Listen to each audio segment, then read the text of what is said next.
ایران کے بادشاہ نے اپنے بیٹے کو پڑھانے کے لیے ایک استاد صاحب کا بندوبست کیا. استاد صاحب کو کہا کہ میرے بچے کو دین پڑھائیے، میں چاہتا ہوں کل اس نے انعام حکومت کو سنبھالنا ہے تو یہ دین سے آگاہ ہو جائے، اس کو کچھ سکھائیے، پڑھائیے. بہت نیک بزرگ بڑے درویش عالم پڑھانے لگے، اسباق مکمل ہو گئے، دین کے اسباق قرآن مجید پڑھایا، احادیث طیبہ کا درس دیا، اصول فقہ سے روشناس کرایا. جب بچے نے مکمل تعلیم حاصل کر لی اور آمین ہو گئی، دستار ہو گئی، فارغ ہو گئے، تو پھر ایک دن استاد صاحب نے کہا بیٹے کل تم نے ضرور آنا ہے، کچھ بات کرنی ہے. شہزادہ گیا ملنے استاد صاحب سے. استاد صاحب نے کنڈی لگا لی، ہاتھ میں درہ پکڑ لیا، مار مار کے پورے وجود کو زخمی کر دیا. کوئی غلطی نہیں، کوئی بات نہیں، مارا. اب بچہ آیا آ کے بادشاہ سلامت سے کہا کہ ابا جی سمجھ نہیں آئی، بڑا مارا ہے استاد. تو سیانے تھے نا بادشاہ، یہاں تو قاری صاحب روز کٹہرے میں کھڑے ہوتے ہیں، مولوی صاحب آپ نے میرے بچے کو کیوں مارا ہے؟ آپ 8,000 کے مولوی ہیں، میرا کئی کروڑ کا بچہ ہے، سویرے بدل لیں گے. خبردار آپ نے بچے کو ہاتھ لگایا، اپنی حیثیت میں رہے معاذ. جو قومیں استادوں کو کٹہروں میں کھڑا کرتی ہیں وہ ترقی نہیں کر پاتی. جو استادوں کو کٹہروں میں روز کھڑا کرتے ہیں. کہا ابا جی بڑا مارا ہے، تو والد بڑے سمجھدار تھے، کہنے لگے بیٹا استاد باپ ہوتا ہے، وہ زیادتی نہیں کرتا، کوئی بات ہوگی میں تیرے استاد کو کٹہرے میں نہیں بلاؤں گا. اماں سے بات کی، اماں کہنے لگی بیٹا میں تیرے باپ سے کیسے بات کروں، ڈرا. وقت گزر گیا، 22 سال بیت گئے،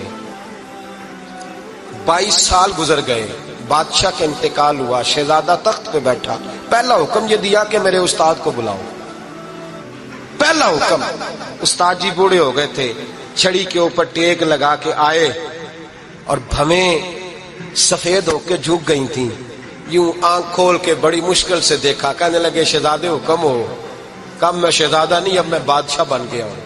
استاد جی 22 سال بیت گئے، آپ نے مارا تھا، پر وہ درد چونکہ زیادتی کی تھی، میرا قصور کوئی نہیں تھا، تو نہ میری روح سے درد گیا ہے نہ میرے جسم سے گیا ہے. میں بے اختیار تھا، پوچھ نہیں سکتا تھا، آج با اختیار ہوا ہوں. سب سے پہلے پہلا حکم آپ کو دیا، بلایا ہے، بتائے کیوں مارا تھا، کیوں مجھے مارا تھا، میری زیادتی بتائے. تو استاد بوڑھے استاد کی آنکھیں آنسوؤں سے بھر گئیں.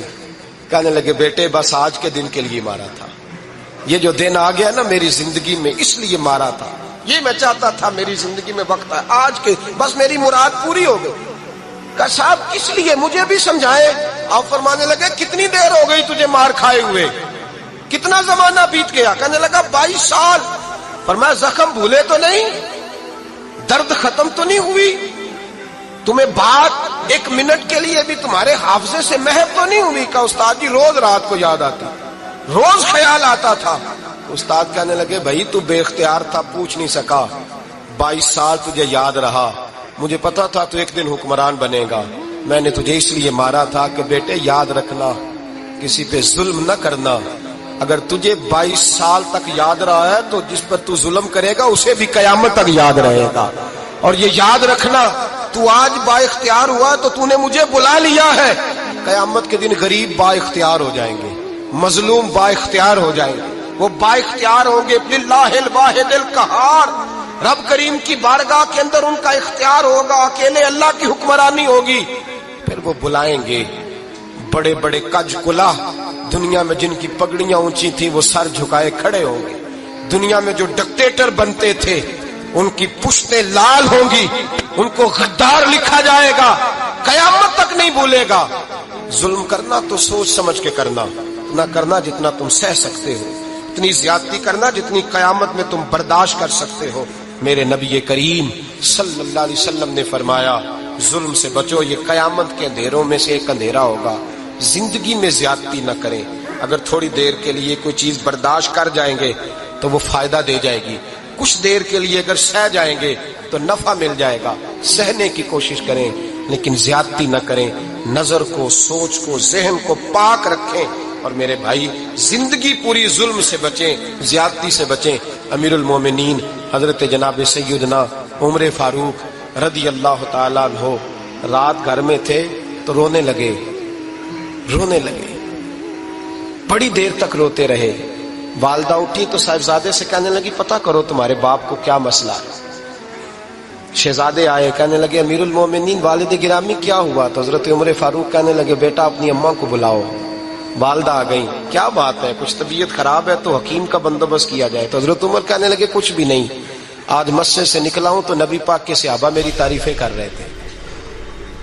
یہ حضرت فاروق اعظم کے وصال کے قریب کے دن ہے۔ تعریفیں تو حضرت یہ رونے کی بات ہے کہ خوش ہونے کی؟ آپ فرمانے لگے نہیں، سوچتا ہوں باہر تو میں اچھا رہا ہوں، پتہ نہیں گھر میں ہی کوئی زیادتی نہ ہو گئی ہو، پتہ نہیں تمہارے ساتھ بھی میرے معاملات ٹھیک تھے کہ نہیں، صحابہ تو تعریف کرتے ہیں، رو رہا ہوں تمہاری وجہ سے نہ الجھ جاؤں، بیوی ہی نہ کہے میرا حق ہی ادا نہیں کیا۔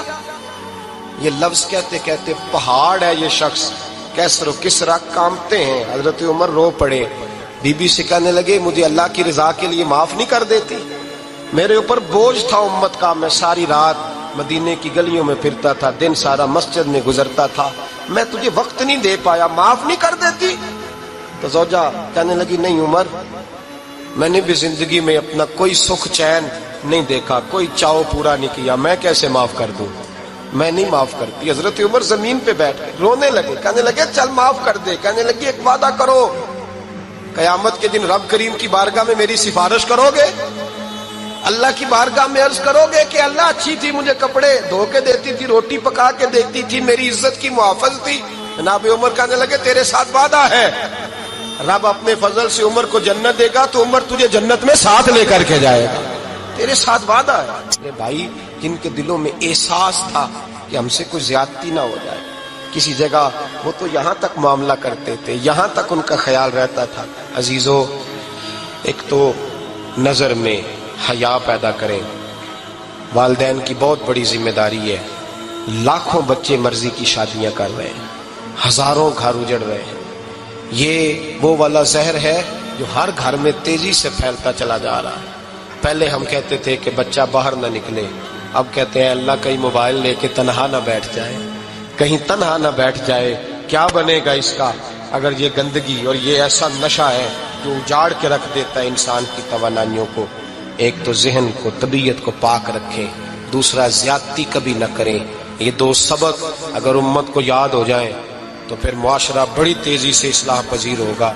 نہ دیکھو دنیا کیا کہتی ہے، یہ دیکھا کرو رسول اللہ کیا کہتے ہیں۔ نبی پاک چھوڑ دو ساری دنیا کے دھوکے، سارے فیشن، ساری رسومات، ساری تہمات چھوڑ دو۔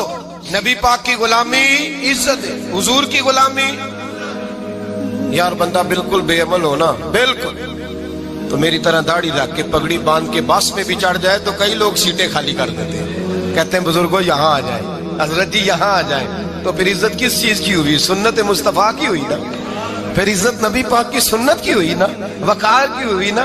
ایک صاحب، ایک بچے نے داڑھی رکھ لی تو مجھے آ کے کہنے لگے حضرت جی لوگ بڑے بڑے لقب دینے لگے ہیں۔ میں نے کہا کیا؟ کوئی کہتا ہے حضرت صاحب، کوئی کہتا ہے قاری صاحب، کوئی کہتا ہے حافظ صاحب، کوئی کہتا ہے علامہ صاحب۔ تو میں نے کہا تیری موج نہیں بن گئی؟ 4 سالوں میں حفظ ہوتا ہے، تجھے مفت کا لقب مل گیا ہے۔ درس نظامی 8 سال میں ہوتا ہے، مفت کا علامہ بن گیا ہے، تجھے وقار نہیں دے دیا اللہ تعالیٰ نے؟ عزت، میرے اعلیٰ حضرت فرماتے ہیں عزت صاحب طبقات کہتے ہیں میرے مصطفیٰ کریم سید عالم صلی اللہ علیہ وسلم کے وصال ظاہری کے ایام قریب آئے تو حضور نے سرخ پٹی باندھی، تیز بخار ہے نبی کریم کو، 2 صحابہ سہارا دے کے مسجد میں لائے، نبی پاک علیہ السلام کو بظاہر سہارا دے کے لایا گیا۔ کریم رسول نے لوگوں کو جمع کیا، حضور آج کیا ہونے والا ہے، آج کیا کہا جائے گا، آج کس لیے میٹنگ بلائی ہے؟ نبی کریم کے کل صحابہ جب مسجد میں جمع ہوئے تو کھچا کھچ مسجد بھری ہے۔ وصال ظاہری سے چند یوم پہلے کی بات، نبی پاک نے فرمایا آج تمہیں کوئی جہاد کی ترغیب نہیں دینی، آج کوئی نیا پیغام نہیں دینا، آج تمہیں بتانا ہے کہ رب نے اپنے بندے کو اختیار دیا ہے، چاہے تو دنیا میں رہے، چاہے تو اس کی بارگاہ میں حاضر ہو جائے۔ اس عبد نے بارگاہ ربوبیت کی طرف لوٹنے کا ارادہ کر لیا ہے۔ حضرت صدیق اکبر رونے لگے تو صحابہ نے کہا تمہیں کیا ہوا؟ کہنے لگے سمجھ نہیں رہے، کسی کی بات نہیں کر رہے، نبی پاک تو اپنی بات فرما رہے ہیں، اس نے جانے کا ارادہ کر لیا۔ سنیے میرے بھائی، محبوب پاک نے فرمایا بھائی کسی شخص کو میری طرف سے کوئی تکلیف پہنچی ہو تو بدلہ لے سکتا ہے، بدلہ لے سکتا ہے، کسی کو تکلیف پہنچی ہو۔ صحابہ پھوٹ کے رونے لگے، محبوبہ کرم ہی کرم ہوا ہے،